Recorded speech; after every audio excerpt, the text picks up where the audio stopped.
Le Premier ministre préside le comité interministériel chargé des situations d'urgence et des inondations afin de prévenir, mieux gérer et réduire leurs impacts. Le ministre de l'Intérieur et de la décentralisation confirme que le nouveau plan de sécurité vise à éliminer toutes sortes de criminalité.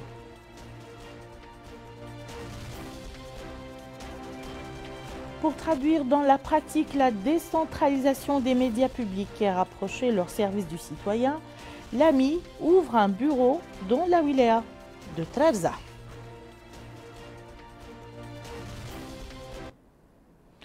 Madame, Monsieur, bonsoir et bienvenue dans le journal. Un journal que nous ouvrons par cette réunion du comité interministériel chargé des situations d'urgence et des inondations qui s'est réuni aujourd'hui à Nouakchott sous la présidence du Premier ministre Mohamed Ould Bilal.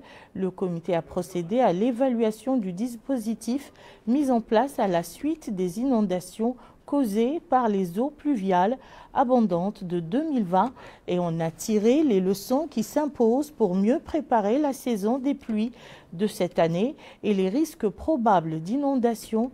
Tout cela conformément aux engagements du président de la République, M. Mohamed El-Cheikh El-Ghazouani, qui place la préservation de la vie, de la sécurité et la dignité des citoyens au cœur de son programme. Dans ce cadre, le comité a débattu des voies et moyens permettant d'assurer une gestion proactive des risques liés aux pluies et aux inondations prévisibles cette année. Et cela sur la base d'un plan rigoureux de prévention des risques garantissant un prépositionnement des équipements et des moyens appropriés au niveau des services opérationnels centraux et déconcentrés. Au terme de la réunion, le Premier ministre a instruit les départements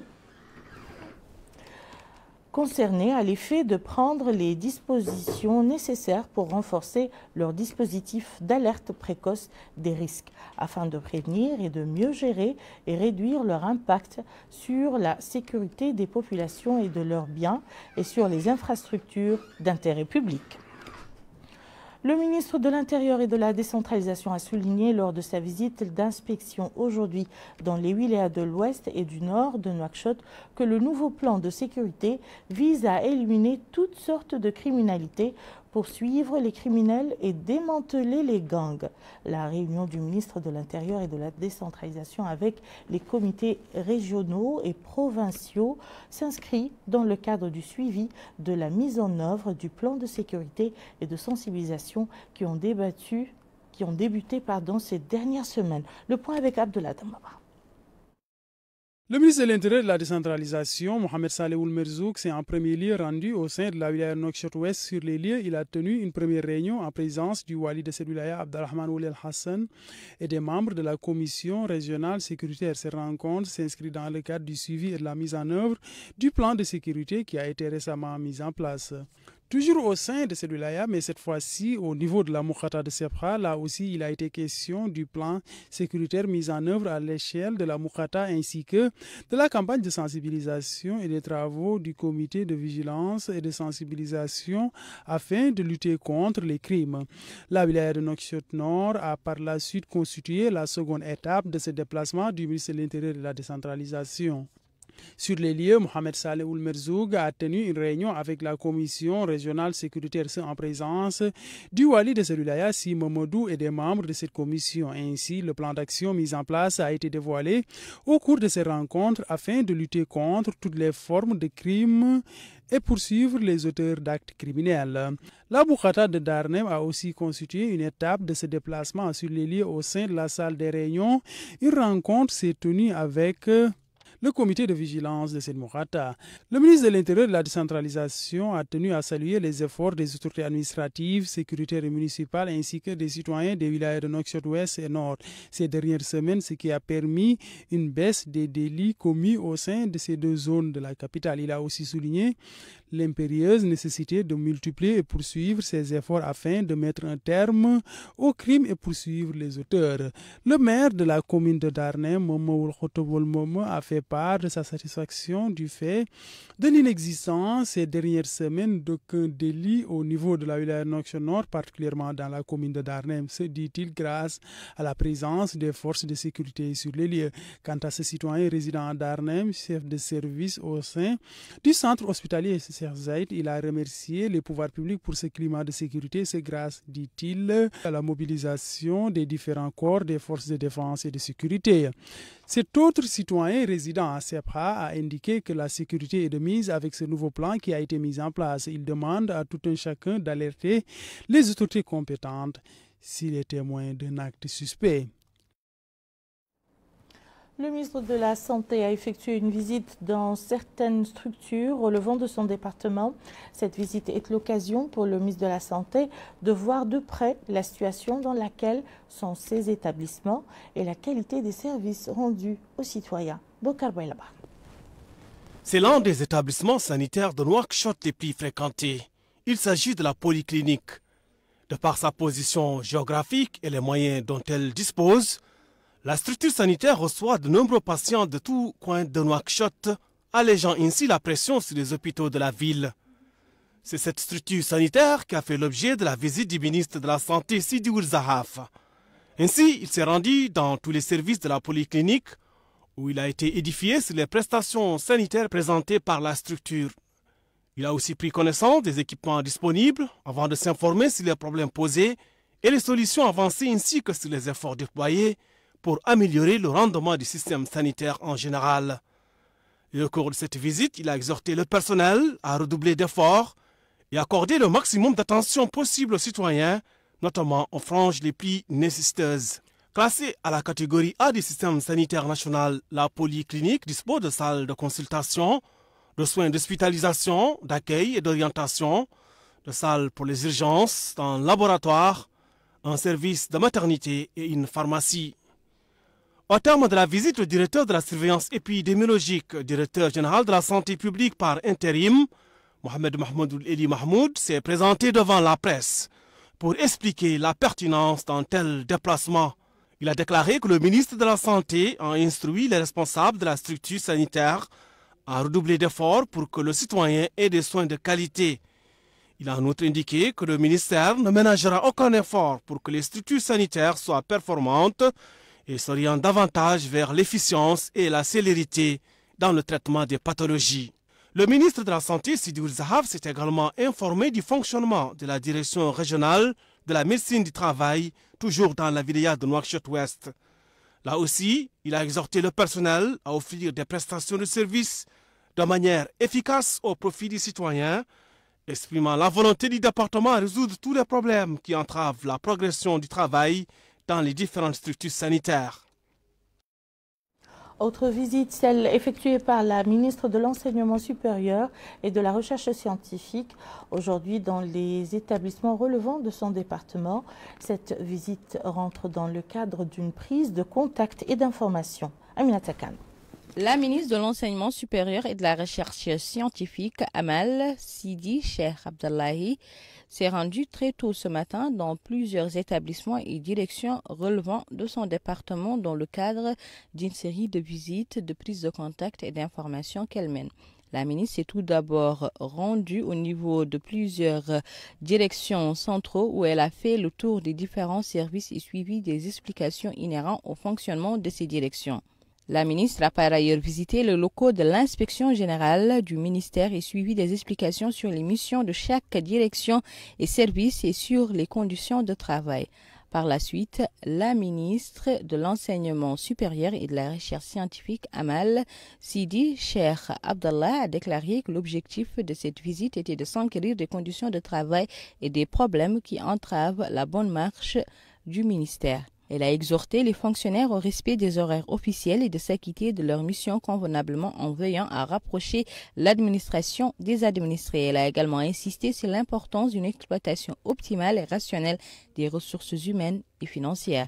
Il est à noter qu'au cours de cette visite, que la ministre était accompagnée du secrétaire général du ministère de l'Enseignement supérieur et de la Recherche scientifique, Ahmed Zoul Khtaira.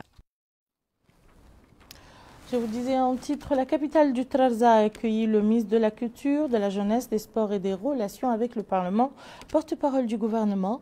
Le ministre a procédé au cours de cette visite à l'inauguration du bureau régional de l'Agence mauritanienne d'information dans la wilaya du Trarza. Le point avec Amina Mtakhlil.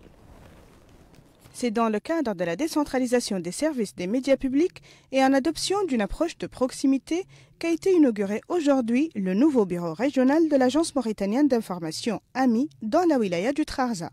L'inauguration des bureaux régionaux s'inscrit dans le cadre d'un programme ambitieux visant à traduire dans la pratique la décentralisation des médias publics et rapprocher leurs services du citoyen. Il s'agit ainsi de fournir la bonne information au bon moment, de permettre aux citoyens de soulever leurs problèmes et d'exprimer leur point de vue sur les programmes de développement mis en œuvre par le gouvernement dans plusieurs villes, villages et zones rurales du pays.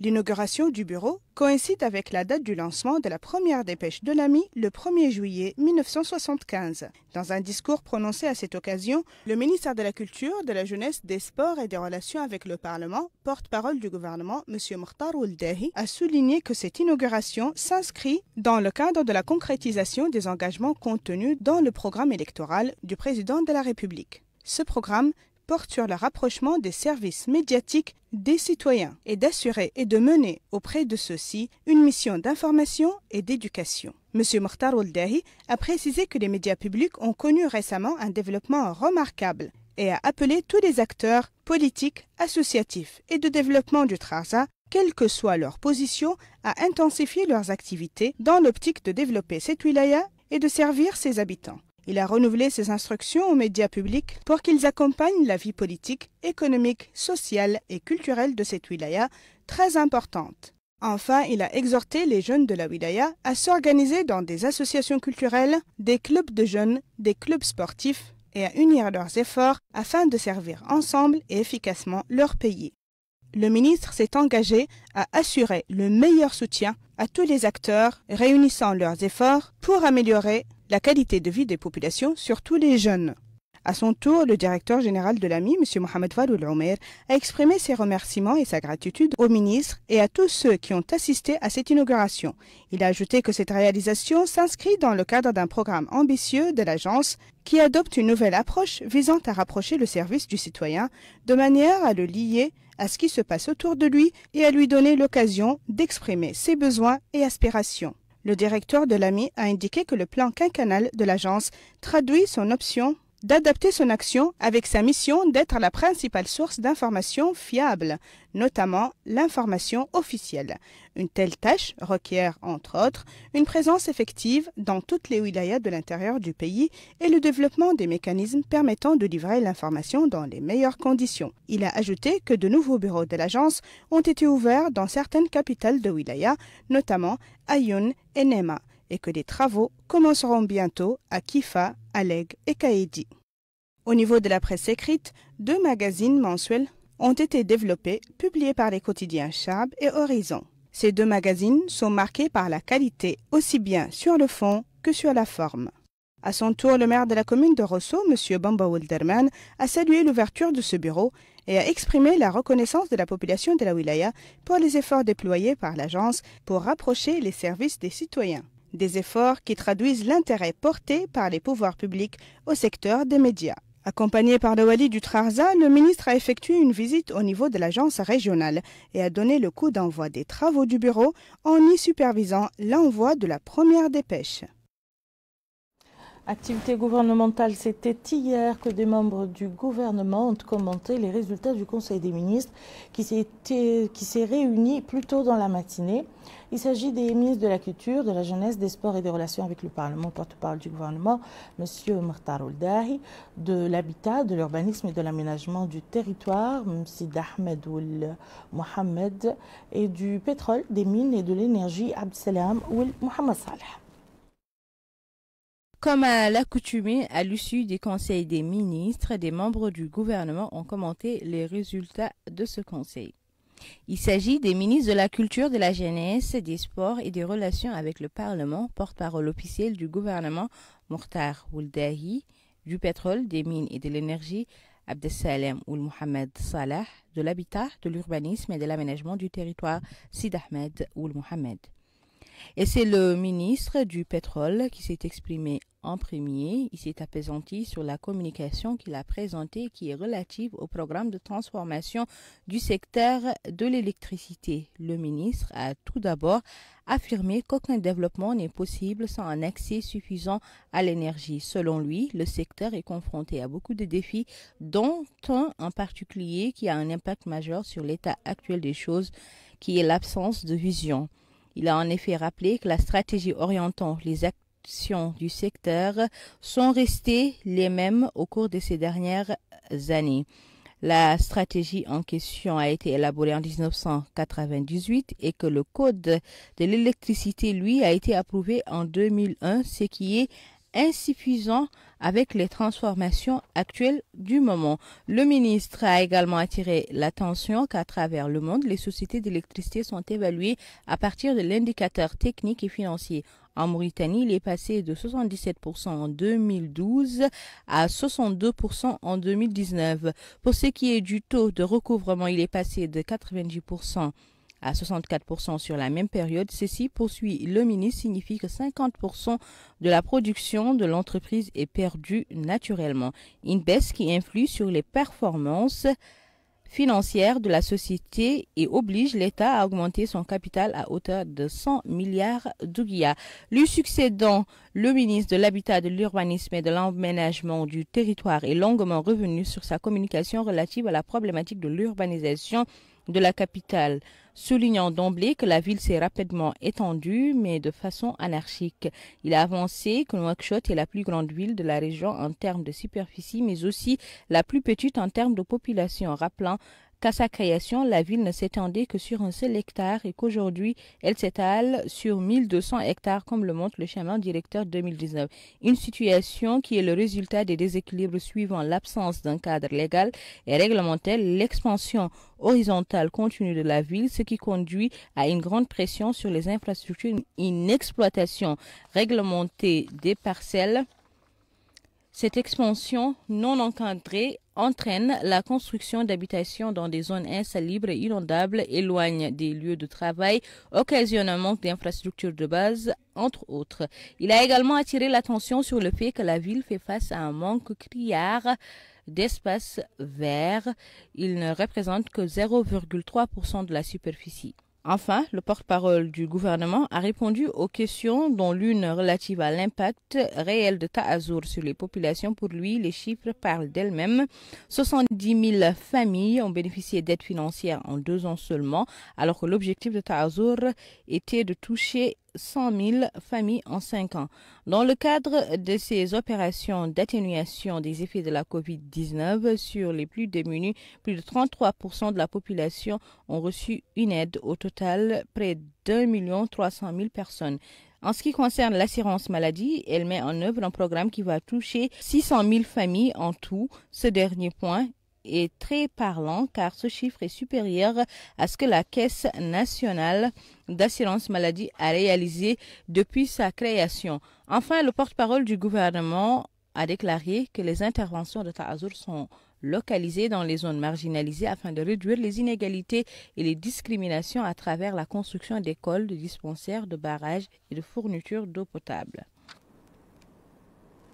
La commissaire à la sécurité alimentaire a clôturé à partir de la Mourata'a de Chami la visite qu'elle effectuait dans la wilaya de Dakhlet Nouadhibou.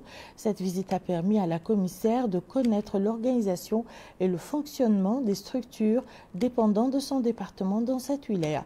Le point avec Mohamed El-Khattat. C'est aux portes de la ville de Chami que la commissaire à la sécurité alimentaire, Mme Fatimetou Khatri, a été accueillie par les autorités administratives et sécuritaires ainsi que les élus de la Mourata'a. La visite de la commissaire a englobé les projets financés par le commissariat à la sécurité alimentaire au profit des couches vulnérables, des coopératives féminines, un moulin à grains et des boutiques d'aide.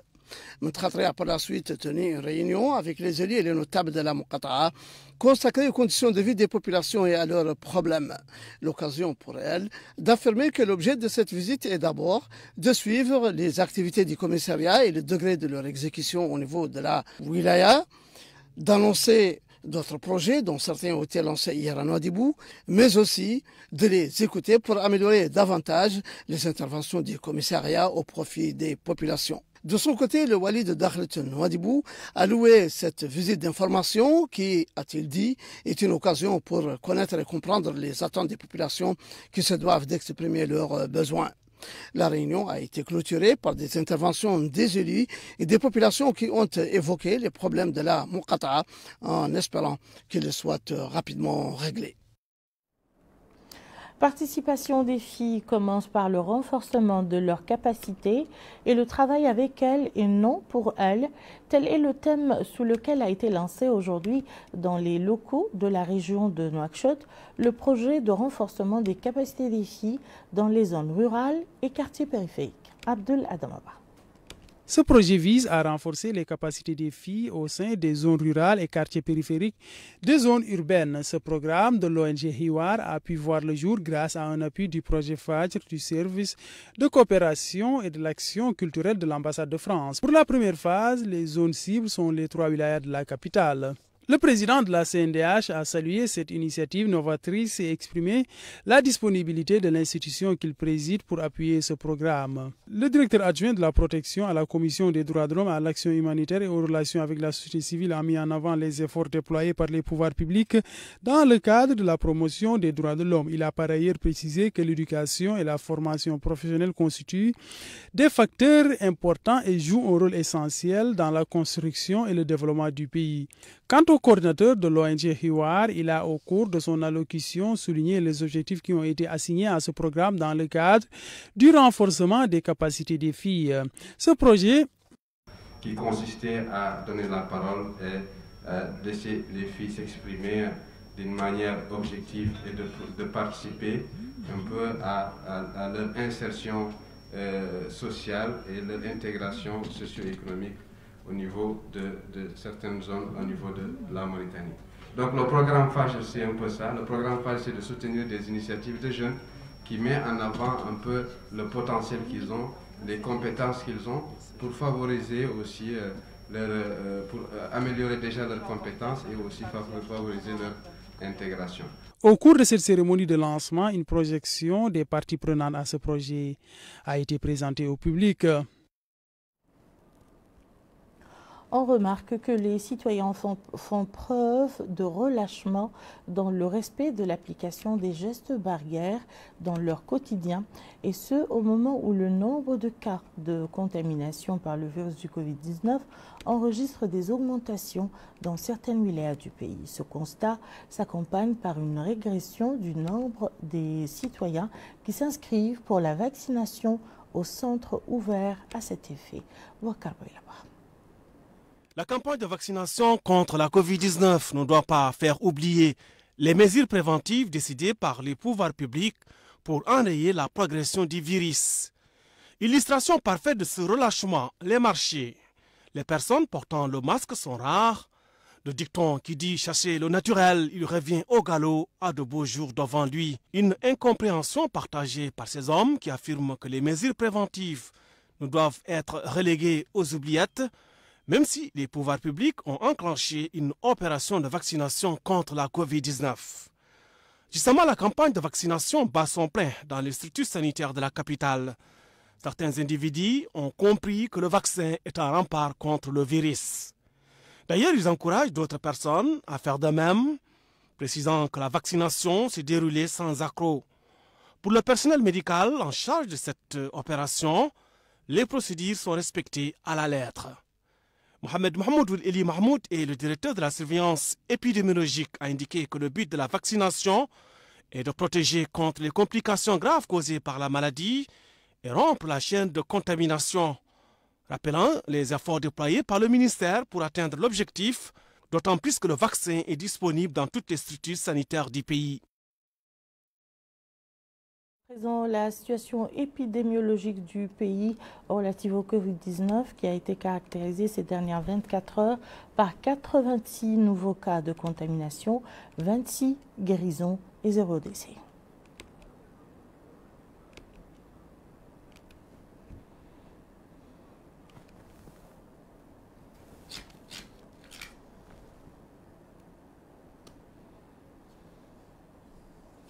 La Direction générale de la santé publique par intérim, le directeur général de la santé publique par intérim au ministère de la Santé a fait le point de la situation hebdomadaire du Covid-19 dans le pays. Écoutons-le.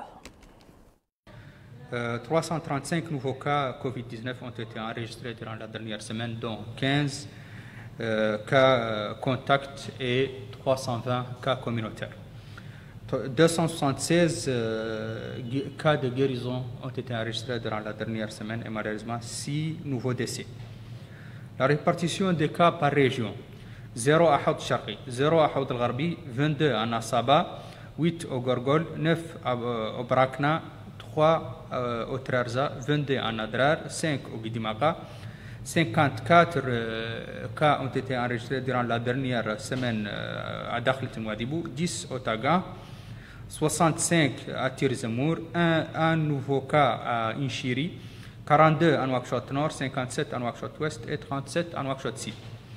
Nous avons aujourd'hui 529 cas actifs Covid-19, dont 494 asymptomatiques, 28 avec une symptomatologie simple et 7 cas graves. Le cumul de cas enregistrés depuis le début de la pandémie est de 20 808, dont 9 135 cas contacts, 11 477 cas communautaires et 196 cas importés. Le cumul de guérison enregistrés depuis le début de la pandémie est de 19 790 et nous avons 489 décès enregistrés depuis le début de la pandémie.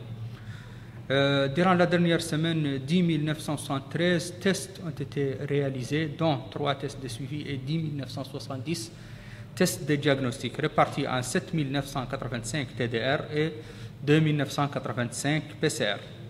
Le cumul de tests réalisés depuis le début de la pandémie est de 359 135, dont 29 045 tests de suivi et 330 090 tests de diagnostic, répartis en 224 862 TDR et 105 228 PCR.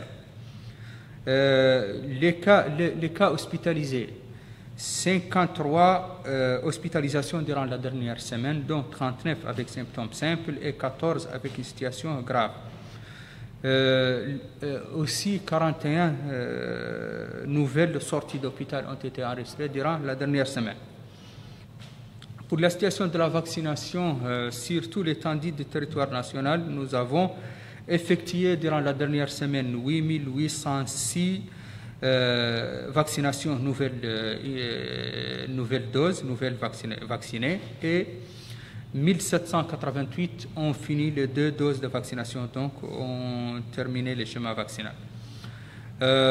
Pour le cumul depuis le début de l'opération de vaccination, nous avons un cumul de 156 543 premières doses et 10 345 vaccinations complètes.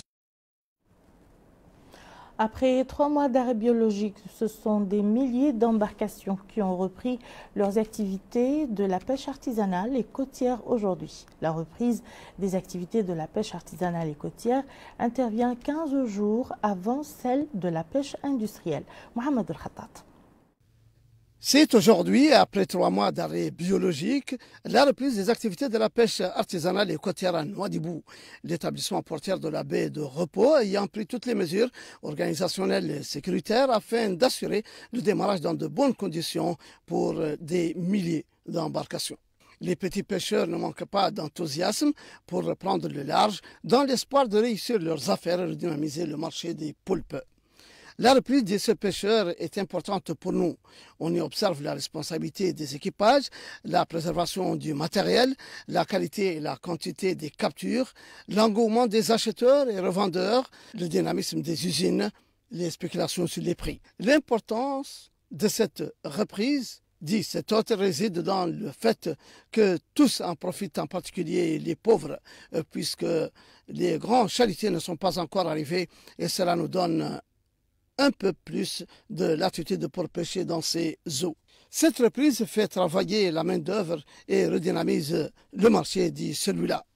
Il est vrai que l'autorisation octroyée pour les pêcheurs artisanaux de reprendre leurs activités à 15 jours du démarrage de la pêche industrielle est une aubaine pour la petite pêche artisanale et côtière. Cette quinzaine, dit cet investisseur, est le poumon par lequel respire et vit le secteur et nous estimons qu'elle nous a été octroyée à temps. Et nous en remercions le gouvernement auquel nous demandons de promulguer une loi qui nous la garantit, car nous sommes habitués à la réduction de ces 2 semaines de sorte à ne pas en profiter complètement. Ces 15 jours sont la colonne vertébrale de notre activité de pêche artisanale, dit cet autre, et tous les pêcheurs artisanaux ne vivent que pour ces 2 semaines qui précèdent le démarrage de la grande pêche. C'est dire que tous les espoirs des pêcheurs artisanaux reposent sur cette quinzaine de la reprise de la pêche artisanale et côtière qui offre 40 000 opportunités de travail direct et indirect, sans compter des recettes qui avoisinent les 300 millions de dollars américains. Le wali du Tirs Zamour a supervisé la livraison de 3 citernes d'eau à la commune de Zouérat. Ces citernes contribueront à renforcer les capacités des municipalités de la ville à approvisionner des centaines de familles en eau potable. 5 camions-citernes ont été offerts par la société Ma'aden Mauritanie aux 3 communes du Tirs Zamour, dans le cadre des efforts visant à pallier le problème de l'eau qui se pose chaque année dans la wilaya pendant l'été. Le wali du Tirs Zamour, M. Selmou Sidi, a indiqué que ces camions-citernes fournis par la société Ma'aden Mauritanie contribuent à la réduction de la soif au niveau de la wilaya. Nous espérons, dit-il, qu'il y aura une contribution réelle à la réduction des problèmes d'eau au niveau de la ville et que cette initiative atteindra les citoyens les plus vulnérables. Le maire Moussaïd de Zouérat, M. Bobo Abbas, a salué ce geste espérant qu'il contribuera à apaiser la soif au niveau de sa commune. Le représentant de la société Ma'aden Mauritanie à Zouérat a indiqué que cette année, il y a eu une importante pénurie d'eau au niveau de la wilaya. La société Ma'aden Mauritanie a coordonné avec les autorités administratives pour fournir 5 camions-citernes. Ils contribueront au problème de la pénurie d'eau au niveau de la wilaya du Tirs Zamour. La société prend en charge tous les frais des 5 camions-citernes. C'est la Société nationale industrielle et minière de Mauritanie qui alimente la ville de Zouérat en eau potable grâce à la technique de dessalement de l'eau. Elle achemine l'eau de Boule Noire par train jusqu'à Zouérat. Dans la wilaya du Gorgol, le wali adjoint s'est rendu à l'unité de production et de stockage d'oxygène au centre hospitalier national de Kaedi. Lors de sa visite dans cette unité, le wali adjoint s'est informé sur l'avancement des travaux et a fait le tour des pavillons dans le centre. Le point avec Amina Mtarli. L'unité de production d'oxygène du centre hospitalier de Kaedi est l'objet de la visite du wali Moussaïd de la wilaya du Gorgol, M. Mohamed Mahmoud ou Mohamed al-Mukhtar. Visite effectuée en compagnie des membres des autorités administratives, sécuritaires et sanitaires, afin d'examiner de près le fonctionnement de cette unité importante qui a pour mission la production et le stockage de l'oxygène pour des fins médicales. L'unité étant la première du genre dans la zone, fait du centre hospitalier de Kaedi la direction de nombreux patients venus des wilayas avoisinantes. Le wali Moussaïd a déclaré à l'issue de sa visite que l'unité de production d'oxygène approvisionne toutes les chambres d'hospitalisation en oxygène, surtout celles abritant des patients atteints de Covid-19, des cas d'accouchement d'urgence et des cas de réanimation. Le wali Moussaïd a affirmé que l'unité est opérationnelle et assure la mission qui lui est assignée. L'unité d'oxygène pompe un volume de 500 litres par minute et en stocke 500 autres, et ce, en même temps. En plus de la production d'oxygène, le centre hospitalier de Kaedi comprend 2 salles de réanimation équipées d'appareils médicaux des plus modernes, nécessaires au bon fonctionnement du centre. Le directeur du centre hospitalier de Kaedi a affirmé à son tour que le débit de 500 litres par minute et les 2 autres réserves de 250 litres chacune, en plus des 2 autres réserves d'une capacité de 500 litres chacune, donnent de l'oxygène précieux, surtout en cette période marquée par la Covid-19. Le ministère de la Santé œuvre à mettre à disposition tous les moyens nécessaires au bon fonctionnement des hôpitaux publics. Ces moyens et matériaux permettent aux équipes médicales de remplir les missions qui leur sont assignées dans un cadre de proximité des services publics et d'accès à la santé.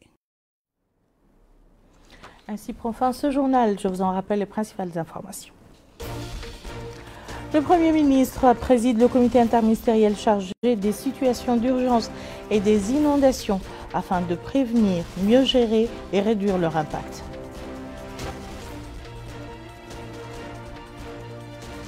Le ministre de l'Intérieur et de la Décentralisation confirme que le nouveau plan de sécurité vise à éliminer toutes sortes de criminalité.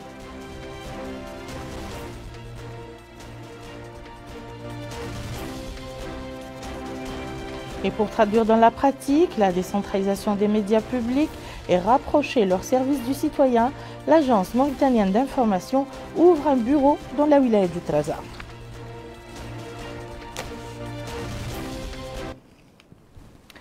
Merci, Madame, Monsieur, de nous avoir suivis.